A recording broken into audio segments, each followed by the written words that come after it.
Heyja da yaşıyordu o zamanlar. Nasıl tanımazsın?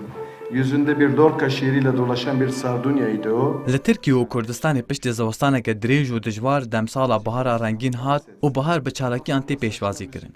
Li paytexta Tirkiye Enqerê jî li navenda çanda Nazim Hikmet çalakiyek hate sazkirin û helbestwanê Kurd Selîm Temo beşdarî di çalakiyê de kir.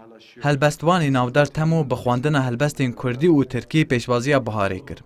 Selîm Temo yê ku li ser wêje û zimanê Kurdî xebatên akademîk dike dibêje ku niha bihara wêjeya Kurdî ye. بو 100 سال کو هلبستا کردی ویژه کردی ده 7 قط بنی عردی ده بو لی وی گاوی روش جبو زمان کردی و گوهریه بهارکی Her gelek bir coğrafya ve xaza ve girede ne vaki Kurd ama. Kurd vaki ku unsurek ji xazaya bixabin.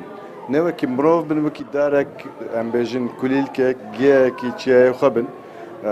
Hava bahari peşvaziye bahar etkin.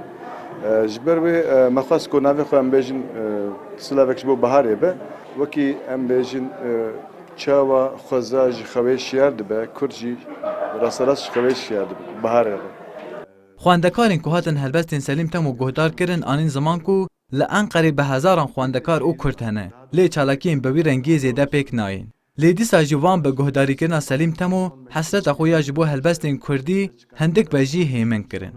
Ben çok mutlu oldum kendi adıma. Yekem carek ku ez beşdarî çalakiyek bi vî rengî dibim. Ez gelek şad û bextewar bûm ku bi dengê Selîm Temo min helbestên dîrokî guhdar kirin.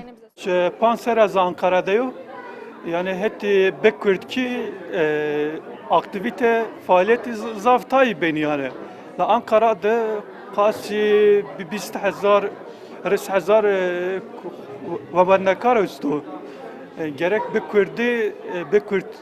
bekurdki aktivite faaliyeti yine zaf bir.